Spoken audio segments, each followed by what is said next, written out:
우리의 역할은 사랑입니다.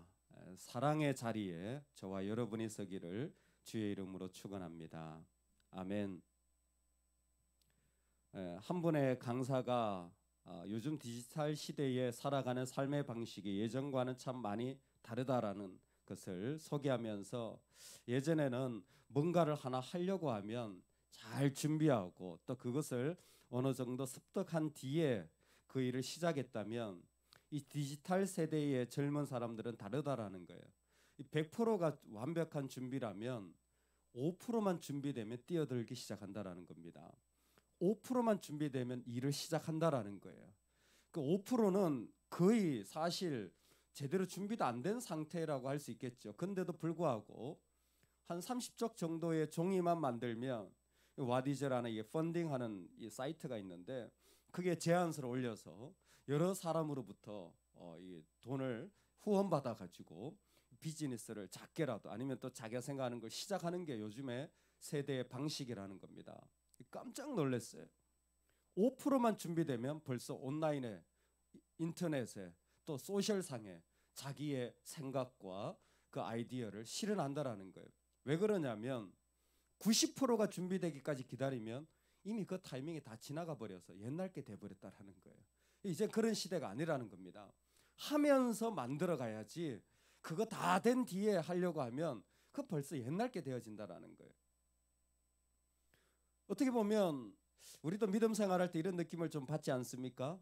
내가 좀 더 준비되면, 내가 또 좀 잘할 수 있으면, 내가 뭔가가 좀 익숙해지면 그 일을 잘할 수 있을 것 같은데, 내가 좀 그렇게 성숙하면 잘할 수 있을 것 같은데, 근데 사실 뒤를 돌아보면 그러다가 그냥 수없는 시간들이 지나가 버린 경우도 꽤 많은 것을 알 수가 있습니다. 우리의 5%가 뭘까요? 믿는 사람도 이 땅에서 만약 정말 최소한의 것을 가지고 살아가야 된다면, 최소한의 것을 가지고 오늘 하루를 살아야 된다면, 최소한의 것을 가지고 내가 지금 일에 달려들어야 된다면 그 5%가 뭘까요? 바로 나는 여호와다라는 겁니다. 나는 여호와다라는 거예요. 우리의 5%는 나에게 하나님이 계신 겁니다. 다른 것 없어도 나에게 하나님이 계시면요, 그거 가지고 달려가는 거예요. 그래서 레위기 18장에서 나는 너희의 하나님 여호와니라, 나는 아도나이다 라는 것을 강조했잖아요. 19장으로 오면요, 계속해서 나는 여호와다, 나는 너희 하나님 여호와다, 나는 여호와다. 심지어 마지막 절에 가도 나는 여호와다라는 걸 말씀하시는 거예요. 사실 우리가 오늘 읽은 이 19장은요, 십계명의 해설판입니다. 이 십계명은 출애굽기하고 신명기에 나와요. 십계명이 1계명부터 10계명까지. 근데 그것의 해설판, 확장된 설명은 바로 이 19장이에요. 19장에 보면요, 부모를 공경하라, 안식일을 지키라, 우상을 섬기지 말라, 도둑질하지 마라, 간음하지 말라, 말씀이 다 나와요. 그것도 구체적으로 설명하는 거예요. 그런데 이 모든 말씀을 하시는 이유가 무엇이냐면, 바로 우리의 5% 되어진 하나님, 우리에게 하나님이 계심으로, 그분이 우리가 죄악의 자리에 있다고 할지라도 뭐예요? 정말 이 피해의식에 젖어 있는 우리를 자신의 끈으로 묶어가지고 우리를 옮겨가시고, 또 우리가 어려움에 빠질 때마다 생명의 길로 우리를 건지셔서 지금도 우리와 함께 하시는 분이라는 거죠. 그래서 하나님이 계시면 그 성령이 우리를 늘 생명의 길로 인도해 가신다라는 것입니다. 바로 그 십계명의 핵심이 무엇입니까? 하나님을 사랑하고 이웃을 사랑하라. 원수를 갚지 말며 동포를 원망하지 말며 내 이웃 사랑하기를 내 자신과 같이 사랑하라. 나는 여호와이니라. 아멘. 놀랍지 않습니까? 많은 사람들이 마태복음에서, 누가복음에서 예수님이 하신 말씀은 잘 기억하고 있는데, 레위기에 너의 이웃을 너의 몸과 같이 사랑하라 라는 말씀이 있다는 건 잘 모르는 경우가 많습니다. 하나님이 왜 이 말씀을 하십니까? 하나님이 계신 자들이 살아가는 삶의 방식이 뭐예요? 사랑이기 때문에 그렇습니다. 만약 5%가 있는 자가 실제적으로 그냥 말이 아니라 하나님이 계신 자가 진짜 살아가는 모습을 보면요, 다른 게 아니에요. 그 사람은 사랑의 자리를 반드시 찾습니다. 비난하는 자리도 있고, 또 이 땅 가운데서 타협하는 자리도 있고 이 땅 가운데서 자기 쾌락을 쫓아가는 자리도 있잖아요. 5%가 있는 여호와가 있는 자들은 사랑의 자리를 가지고 살아가는 거예요. 그리고 말씀을 드렸지만 19장은 사랑하라 그러고 끝나는 게 아니에요. 해설판이에요. 확장입니다. 이것을 어떻게 사랑하느냐를 구체적으로 우리에게 설명해 주는 거예요.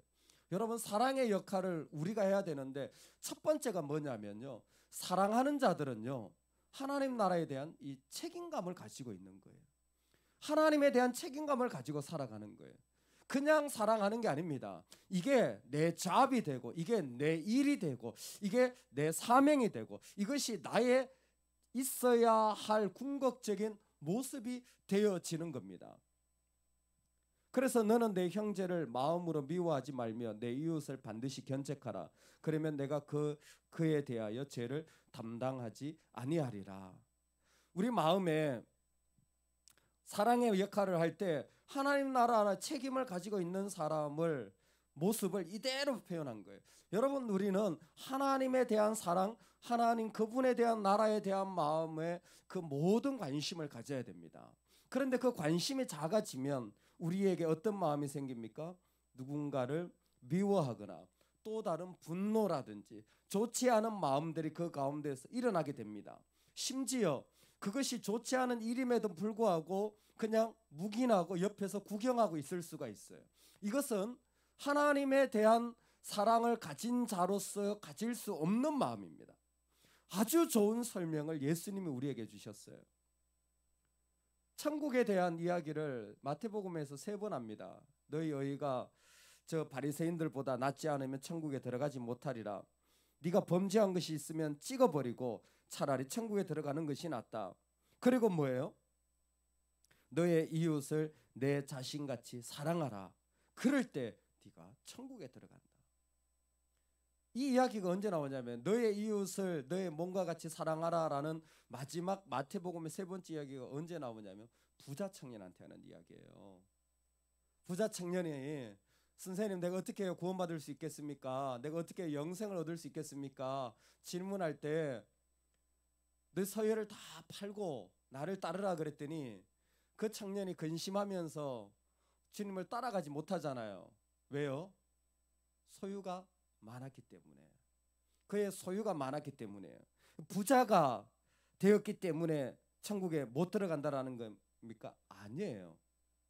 소유가 많았다라는 게 뭐냐면 부자 청년은 예수님을 따라가는데 계속 고민이 드는 거예요. 예수님께 얼마를 드려야 되지? 내가 얼마를 헌신해야 되지? 내가 얼마만큼 해야 되지라는 고민을 한 겁니다. 즉 예수님을 향하여 전부가 되지 못하는 거예요. 이웃을 사랑한다라는 것은 하나님에 대하여 전부가 되어져야 되는데 하나님의 마음에 대한 전부가 되지 못하면 우리 안에 또 다른 마음이 생기기 시작한 거예요. 얼마를 남겨두고 이거 내 것, 내 생각, 내 미움, 내 정오, 내 불만, 내 그 상처 이런 것들이 있으면요 그 안에 사랑의 역할이 사라지기 시작하는 거예요.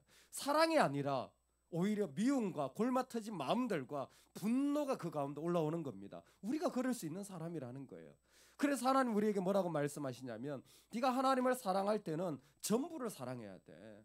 너에 있는 모든 걸 다 내려놓고 하나님이 전부여야 돼. 그럴 때 그 사랑이 온전해질 수 있다는 겁니다. 할렐루야. 우리가 오늘 한날을 살아갈 때 하나님이 전부이면 좋겠습니다. 이 하나님이 전부인 마음이 있을 때에 우리에게 자연스럽게 따라오는 또 하나의 축복이 있는데 그때부터 공동체가 보이기 시작해요. 그때부터 가정이 보이기 시작합니다. 사랑으로 가정이 이루어지는지 공동체가 세상의 말과 악한 오염 그런 인간적인 그 말들로 이게 지금 더러워지고 있지 않는지가 구별되어지기 시작하고 이 사람은요 하나님 나라, 하나님의 공동체, 하나님의 교회, 하나님의 가정을 이제는 지키려고 하는 거예요. 그래서 이 얘기를 하는 겁니다. 네가 가만히 있는다면 그것도 넌 죄를 받을 거예요. 왜? 공동체가 오염되어지는데 여러분 묵인하는 것은요 그것은 하나님에 대한 마음을 전부 가지지 못했다라는 반증이에요. 하나님 그 꿀밤 때리실 거예요. 그 죄는 처벌받습니다. 하나님이 오늘 우리를 이 땅에 세울 때 그냥 입 다물고 가만히 지켜만 보는 사람들이 있어요. 그건 안 됩니다. 왜? 우리는 내 모든 자리를 하나님을 향하여 고백하는 5%를 가진 자들이기 때문이에요. 저와 여러분이 하나님에 대하여 전부가 되어지는 은혜가 있기를 소망합니다. 동시에 이 마음을 가지고 살아가는 자들에게 권면하는 게 뭡니까? 내 이웃 사랑하기를 내 자신같이 사랑하라라는 것이었습니다. 내 자신같이 사랑하라는 말씀은 야고보서를 통하여 설명하기를 원합니다. 내 자신같이 사랑하라는 것은 차별하지 말라는 거예요. 교회에 부유한 자가 들어오고 가난한 자가 들어왔는데 가난한 자에게는 의자도 내주지 않고 부유한 자는 다 가가지고 인사하고 있는 거예요. 야고보가 보고 기가 막힌 거예요. 이게 사랑이냐? 사랑이 아니라는 거예요. 차별하지 말라는 겁니다. 우리가 정말 누군가를 대하면요, 차별하지 않아야 되는 거예요. 차별은 어디에서부터 나오는 겁니까? 내 선호도가 있는 거예요. 내가 좋아하는 스타일이 있는 거예요. 내가 좋아하는 형태가 있는 겁니다. 여러분 그거 버리시기 바랍니다. 하나님이 사랑하면 나도 사랑합니다. 할렐루야. 하나님이 좋으시면 나도 좋은 겁니다. 하나님 기뻐하시면 나도 기뻐하는 겁니다. That's it. 그걸로 끝나야 돼요. 우리 안에 나의 선호도, 나의 상황, 내가 잘할 수 있느냐 없느냐 이런 것들로 늘 우리는 무장되어 있어요. 그러다 보니까 사람을 대할 때 내가 뭔가를 하나님 앞에 나아갈 때도 차별해요. 내가 할 수 있는 것, 내가 좋아하는 것은요 얼른 선택합니다. 내가 못하고 내가 싫어하고 내 마음에 들지 않으면요 가지 않으려고 해요. 그건 우리의 옵션이 되어서는 안 됩니다. 하나님은 우리에게 너의 몸과 같이 사랑하라 그랬어요. 잘 꿈을 꾸지 않는데 얼마 전에 꿈을 꿨어요. 꿈을 꾸고도 다시 한번 생각이 났습니다. 아들이 없어진 거예요. 그래서 아들이 어디 갔나 봤더니 어떤 할머니한테 끌려가가지고 그 집에서 살고 있는 겁니다. 개꿈이죠. 그 아들이 어떻게 살고 있냐면 비참하게 살고 있는 거예요. 그 할머니 집에서 그 할머니가 그냥 일만 시키고 말이죠. 그냥 뭐 제대로 먹이지도 않고 말이죠. 그러니까 우리 아들이 너무 불쌍한 거예요. 그래서 아들아 가자 그래 데리고 왔어요. 문제는 뭐냐? 제가 더 찢어지게 가난한 거예요. 차라리 그 할머니 집이 더 좋았어요. 제가 더 찢어지게 가난한 거예요. 그러니까 제가 너무 마음이 아픈 거예요. 그래 꿈을 깼어요. 마음이 아픈 채로 깼어요. 꿈을 깨고 가만히 앉아 있는데 정말 절로 하나님 생각이 나는 거예요. 야, 내 아들이 이렇게 비참한 것만 봐도 꿈에도만 봐도 마음이 슬픈데 정말 자기 아들을 내어주신 하나님의 아버지의 마음 어땠을까? 상상이 안 간다. 온 세상을 다 우리에게 주신다라는 게 우리에겐 축복이지만 하나님은 얼마나 크신 아픔이었을까? 그런데 그런 사랑을 받고도 우리가 하는 게 뭡니까? 아직도 차별하는 거예요. 아직도 내 생각 가지고 좌지우지하는 겁니다. 아직도 내 마음 가지고 결정하려고 하는 거예요. 아직도 내가 원하는 대로 살려고 하는 거예요. 오늘 우리의 모든 자리에 우리의 5% 되신 하나님이 계셔서 그분을 사랑하는 그 마음, 그분이 사랑한다면 나도 사랑하는 그 마음으로 살아가는 삶이 되면 좋겠습니다. 여러분 이 세상에 우리가 어떻게 다 준비가 됩니까? 어떻게 이 세상을 우리가 다 할 수 있겠습니까?